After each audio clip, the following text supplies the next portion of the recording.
Your driver is a used one, so we actually have one instruction which is P41. Technically, it is reset to the factory default.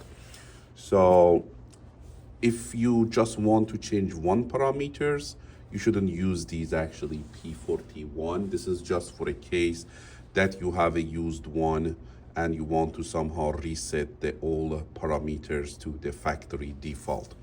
So let's do that.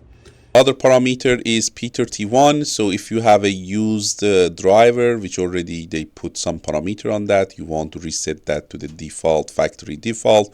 P31 is a parameter. You give P31 enter and then change the number to 1.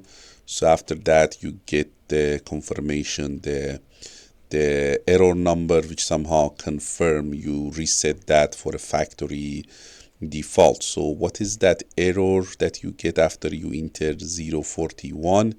I should actually have that somewhere here.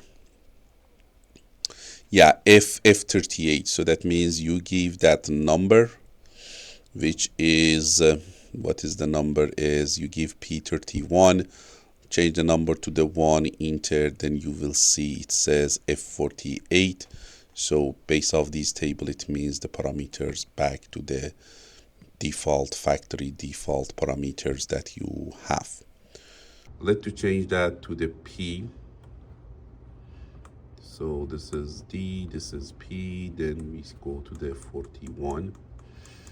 So if you take a look to the data sheet, P41 put everything to the factory default. So if you should give 1, which if you give 1, it somehow reset everything. So then you say enter, then it gives me F048 fault, which is telling, okay, everything now is back to the factory defaults.